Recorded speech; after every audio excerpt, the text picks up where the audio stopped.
Vamos a hablar ahora con Agustina Sánchez Beck, que es magíster en energía, directora de energía de Observatorio de Coyuntura Internacional y Política Exterior, OSIPEX. Agustina, muy buenos días, ¿cómo estás? ¿Cómo andás, Daniel? Bueno, Saludos a bueno, vos y muchas a toda la gracias por audiencia. atendernos, Agustina. Bueno, a ver, explícanos para nosotros, para principiantes que no conocemos del tema, ¿qué pasó ayer con los cortes de luz? Los escuchaba recién y me reía, porque sí, esa es un poco la realidad de todos los argentinos. Mira, ayer la falla fue estrictamente de Edesur. Es decir, por eso, por ejemplo, los que son usuarios de Edenor o de otras distribuidoras no lo sufrieron tanto.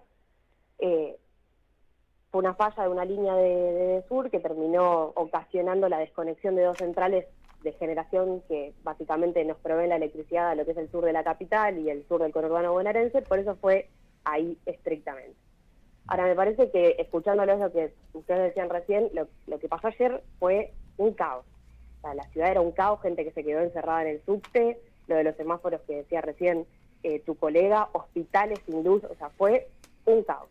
Y me parece que acá podemos hablar horas de la cuestión técnica y enredarnos en eso, pero me parece que lo que queda claro es que el mercado te desordena la vida y que acá el problema principal es la falta de Estado y de regulación. El sistema eléctrico está en una situación crítica y de fragilidad.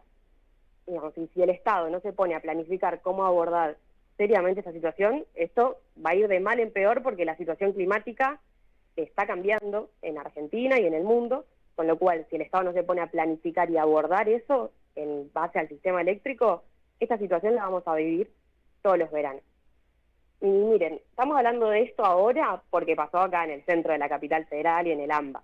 Pero la semana pasada y las últimas semanas, por ejemplo, todo el norte argentino estuvo en apagón. Formosa, Chaco, Misiones, todo el NEA, provincias que están históricamente olvidadas. Fue un verano realmente muy jodido. Y me parece que lo que queda claro con esto que pasó ayer es que el sector eléctrico y el sector energético en general no se regula solo, que por más que le demos aumentos y aumentos, las empresas no van a invertir en mantener, en ampliar la red, si el Estado no está ahí, si no las obliga, si no las controla, si no las audita, ¿no? Y además me parece que también lo que, además de que lo confirma la realidad, lo dicen todos los manuales de microeconomía que le gusta leer al presidente Javier Milei. La distribución de electricidad, que es lo que falló ayer, técnicamente se dice un monopolio natural, que tiene costos marginales decrecientes. Hablando en criollo, cuanto más electricidad venden, más ganancias tienen. Por lo tanto, si el Estado no está ahí controlando que las empresas inviertan la tarifa que nosotros le pagamos, no lo van a hacer y se van a apropiar de una renta extraordinaria. O sea, la propia teoría económica dice que hay que regular este sector para que funcione bien. Por eso tiene una concesión, digo, los activos de Sur y de Edenor son del Estado Nacional y están concesionados a esta empresa para que los opere y los mantenga a cambio de una tarifa y tienen que cumplir determinadas condiciones técnicas. Entonces, me parece que acá también lo que se vio ayer es que es la complicidad, o sea, hay una falta de Estado claramente, pero también una complicidad de este gobierno, del gobierno nacional, que le garantiza ganancias extraordinarias y exorbitantes a las empresas, que no las controla, como decía recién, básicamente porque los grupos energéticos son los principales accionistas de este gobierno. Cuando uno se pregunta quién gana con este gobierno, porque la verdad es que se cuentan con los dedos de las manos, hay dos sectores, las finanzas y la energía. Si uno mira rentabilidades, la rentabilidad financiera está en el 50%, que ya es una obscenidad. Ahora, si uno va y mira el sector eléctrico y los contratos eléctricos de compra y venta de electricidad, la rentabilidad es del 80%. Y creo que el broche de oro de todo esto que estoy diciendo es, bueno, Milei acaba de blindar los intereses contractuales del sector energético y eléctrico en particular, y petrolero, con la designación por decreto de Manuel García Mancilla. Digo, no es casual que no se haya designado al hijo y sea Mancilla, porque Mancilla representa estos intereses corporativos del sector energético. ¿Cuál es la relación del juez Mancilla con las empresas que operan en el sector energético, Él, Agustina? él es parte de un estudio de abogados que representa estas corporaciones, estos contratos, los contratos petroleros, los contratos eléctricos. Ahí el senador Oscar Parrilli en un momento hay una intervención muy interesante de él en el Senado cuando vinieron a a presentarse a las comisiones donde cuenta en detalle toda esta situación, digo, y me parece que eso es ese blindaje, ¿no? Digo, porque aparte, digo, me parece que también, además de esta situación coyuntural y estrictamente particular de lo que pasó ayer, creo que tenemos que ser sinceros y que si tenemos una mínima vocación, una mínima esperanza de salir de esta situación, me parece que tenemos que hablar de que lo que pasó ayer no es nuevo para nosotros, para los argentinos. La verdad es que venimos de un derrotero de hace años, de falta de planificación en el sector, de no tocar los intereses que hay que tocar para cambiar las cosas en serio. O sea, venimos de repetir como loros que el problema es el atraso tarifario y que la gente consume mucho y derrocha energía. Todo lo que son sonceras, básicamente, que bloquean la discusión sobre los problemas reales. Digo, si uno mira datos concretos, Argentina es el país con menor consumo per cápita y por hogares del mundo. Digo, después de Nigeria, Colombia, viene Argentina. O sea, no es joda lo que estoy diciendo. Y cuando uno ve que, digo, este año hubo aumento del precio estacional, que es el precio de la energía que pagamos en la tarifa, estrictamente, el 300%. Que si uno desagrega ese componente y lo ve específicamente para el universo de familias de bajos ingresos, aumentó un 2000%.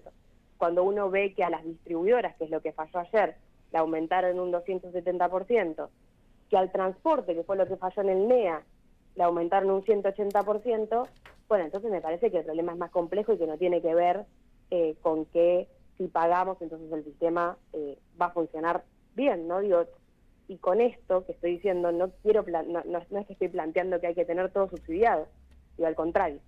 Ya lo dijo Cristina Fernández de Kirchner y lo viene planteando, digo, hay que cuidar las cuentas públicas, hay que revisar el déficit fiscal, pero tampoco creo que tengamos que pagar los usuarios esta tarifa como la estamos pagando y encima tener este sistema, digo, porque cuando uno se pregunta, bueno, ¿cómo reducimos subsidios?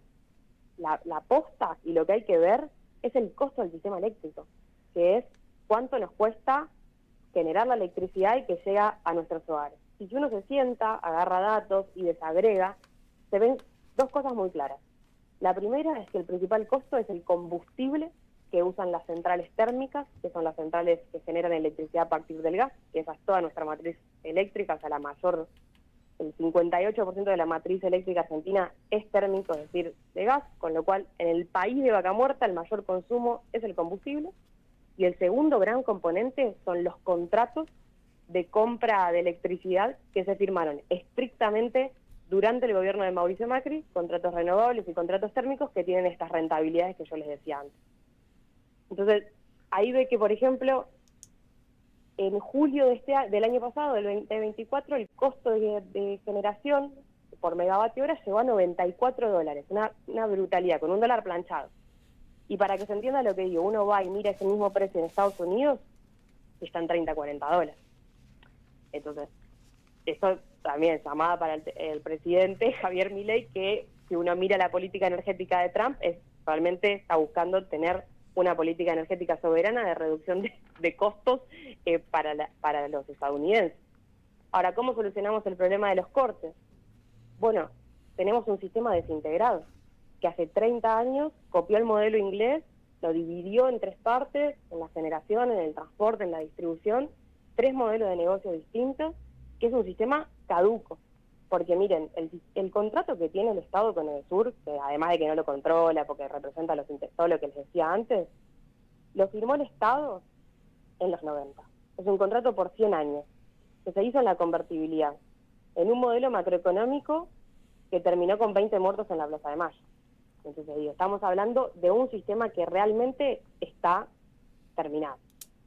Con lo cual digo, para solucionar esta situación me parece que tenemos que sentarnos a discutir, digo, en su integralidad el sistema. Acá no es empresas o Estado, acá tenemos que poner a todos los actores sobre la mesa y discutir sin dogmas, sin sobreideologías y con datos concretos la realidad de un sector que básicamente es la columna vertebral de la soberanía de un país. O sea, nosotros no vamos a tener país si no tenemos una política energética soberana, ¿no? Digo, y quizás pensando un poco también de, bueno, ¿qué hacemos en esta situación tan dramática que vivimos los argentinos? Porque nosotros, la verdad es que venimos trabajando no solo en esta cuestión de la tarifa, ¿no?, que es lo que nos afecta mucho al bolsillo, sino que cuando uno ve la política energética de Milei, ve mucha crueldad también y mucha falta de humanidad, porque los jodió a todos, a los electrodependientes, puso mayor poder calorífico que beneficia a las productoras de vaca muerta y a nosotros básicamente nos hace que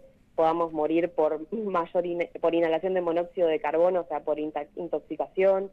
Se reguló el precio de la tarifa, de la garrafa, perdón, y te venden la garrafa con gas, con agua y con arena. Bueno, hace poco habrán visto que en Campana se murieron 4 nenes que justamente les explotó, tuvieron una pérdida de gas. Entonces me parece que también frente a eso tenemos que tratar de reconstruir puentes, ser solidarios, como darle una mano a la gente. Nosotros desde el observatorio, desde los IPEX, Observatorio de Coyuntura Internacional y Política Exterior, venimos trabajando fuertemente en eso, porque también falta mucha información, hay mucha desidia, nadie te da bola, se te quema el transformador de la esquina, ayer la gente que llamaba de sur, nadie atendía, es realmente muy estresante. Entonces nosotros, desde el lugar que podemos, estamos tratando de ayudar. Desde el año pasado que lanzamos una campaña de recategorización, porque la gente estaba mal categorizada en su subsidio, entonces familias súper humildes y pobres estaban pagando una tarifa como la que pagan los que tienen yates y piletas climatizadas. Bueno, hicimos un chatbot que se llama Batio, que lo pueden encontrar en nuestras redes, que tiene toda la información sobre subsidios, sobre tarifas. Y bueno, y ayer específicamente lanzamos una campaña con una información que nos parece que también es como un derecho ciudadano y cuidar los pocos derechos que nos quedan, de que básicamente a los usuarios de Edenor y de Edesur, si nos cortan la luz 15 horas seguidas o 4 veces en un mismo mes, a mí por ejemplo ayer a la mañana me cortaron 4 veces en un día.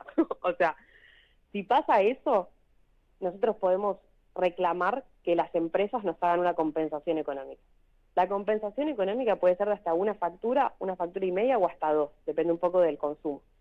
Pero la verdad es que es un montón de guita para esta situación en la que estamos. Ahí nosotros lanzamos esta información, está en nuestras redes sociales. Básicamente hay que tener un registro de los cortes, es decir, se me corta la luz ahora, lo anoto a las 10:44, me vuelve a las 11, lo anoto. Cuando se cumplen las condiciones, hay que hacer unos determinados pasos que están ahí en nuestras redes. Nosotros estamos por lanzar también una aplicación que se va a llamar Sin Luz, que justamente va a ser una aplicación para que podamos registrar estos cortes y que sepamos que cuando se cumplen estas condiciones, llamar para que nos hagan este reintegro. Agustina, te agradecemos mucho el contacto con nosotros. Por favor, gracias a usted. Hasta luego. Agustina Sánchez Beck, magíster en energía, directora de energía de OSIPEX, conversando con nosotros. 15 minutos para